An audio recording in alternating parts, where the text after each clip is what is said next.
নমস্কার বন্ধুরা, আশা করি আপনারা সকলে ভালো আছেন। কাকলি কিচেনে সকলকে স্বাগত। আজকে আমি বানিয়েছি মশলা ভেন্ডি। তাহলে চলুন কিভাবে বানিয়েছি দেখা যাক। এখানে আমি ভেন্ডি নিয়েছি। ভেন্ডি আমি প্রথমে ধুয়ে নিয়েছি ভালো করে, তারপরে এরকম দুখণ্ড করে কেটে নিয়েছি, আর যেগুলো ছোট সেগুলো এমন গোটাই রেখে দিয়েছি। আর এখানে একটা আলু একদম পাতলা পাতলা করে আমি কেটে নিয়েছি। আমি কড়াইতে 2 চামচ সাদা তেল গরম করতে বসিয়েছি। এখন আমি প্রথমে আলুগুলোকে দিয়ে দিচ্ছি।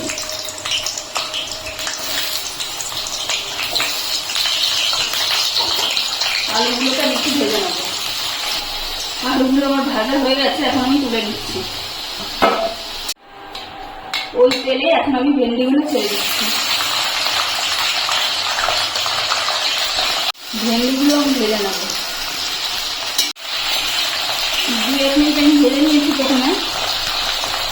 এখন আমি এর ভিতরে লবণ দিয়ে দিচ্ছি, তাহলে ভেন্ডির ভেতরেও ঢুকবে লবণটা এখন দিলে। আর সামান্য হলুদ দিয়ে দিচ্ছি। এখন হলুদ আর লবণ দিয়ে আমি ভালো করে ভেজে নেব। ভেন্ডিগুলো আমি সুন্দর করে ভেজে নিয়েছি। ভেন্ডিগুলো আমার সেদ্ধ হয়ে গেছে, এখন আমি তুলে নিচ্ছি। ভেন্ডি ভাজা তেলের মধ্যেই আমি দিয়ে দিচ্ছি রসুন কুচি। এই রান্নাতে খুব বেশি মশলা দরকার পড়বে না। রসুনটাকে আমি হালকা একটু প্রথমে ভেজে নিচ্ছি। হালকা একটু ভেজে নেওয়ার পরে আমি দিয়ে দিচ্ছি পেঁয়াজ কুচি। পেঁয়াজটাকে একটু ভেজে নেব। পেঁয়াজ রসুনটা আমি ভেজে নিয়েছি। খুব বেশি লাল লাল করতে হবে না, পেঁয়াজটা যাতে সেদ্ধ হয়ে যাবে এরকম ভেজে নিতে হবে, হালকা লাল হলেই হবে। এখন আমি এর মধ্যে দিয়ে দিচ্ছি লবণ। ভেন্ডি ভাজার সময় লবণ দিয়েছিলাম, এই জন্য প্রথমে কম করেই দিলাম। দিচ্ছি একটু হলুদ, দিচ্ছি লঙ্কার গুঁড়ো, একটু মিশিয়ে নিচ্ছি।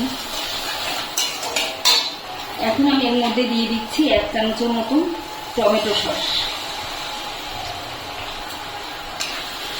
সসটা দিয়ে এখন ভালো করে একটুখানি কষিয়ে নেব।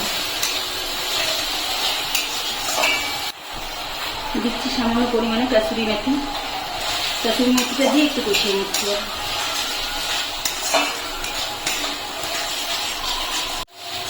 সসটাকে একটু কষিয়ে নিয়ে এখন আমি অল্প পরিমাণে জল দিয়ে দিচ্ছি। আর দিচ্ছি কাঁচা লঙ্কা। ঝোলটাকে এখন আমি একটু ফুটিয়ে নেব। মশলাটা আমার ভালো করে ফুটে গেছে। এখন আমি এর ভিতরে দিয়ে দিচ্ছি যে ভেজে রাখা আলু আর ভেন্ডিটা।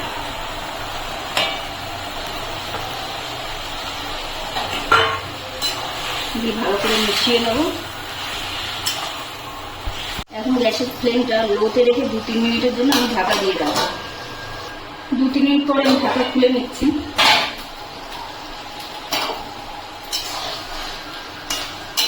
এখন ভেন্ডি আলু খুব সুন্দর সেদ্ধ হয়ে গেছে, সব ভেন্ডিটাও সেদ্ধ হয়ে গেছে খুব সুন্দর। নামানোর আগে আমি এখন এর মধ্যে দিয়ে দিচ্ছি যে ম্যাগি মশলা। কোনো মশলা ব্যবহার করিনি, শুধু ম্যাগি মশলাটাই আমি দেবো। আপনারা যদি একটু টক টক পছন্দ করেন তাহলে এখানে চাট মশলাও দিতে পারেন এটার সঙ্গে। ম্যাগি মশলা দিয়ে ভালো করে একটু নাড়িয়ে চাড়িয়ে দিচ্ছি।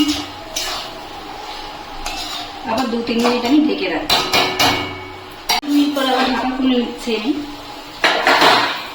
ভেন্ডি থেকে তেল ছাড়তে আরম্ভ করেছে, ভালো করে সেদ্ধ হয়ে গেছে। রান্নাটা আমার তৈরি হয়ে গেছে, আমি এখন নামিয়ে নিচ্ছি। রেসিপিটা তৈরি হয়ে গেছে। ভিডিওটি যদি ভালো লাগে তাহলে একটা লাইক করবেন, সাবস্ক্রাইব করবেন এবং কমেন্টে জানাবেন কেমন হয়েছে।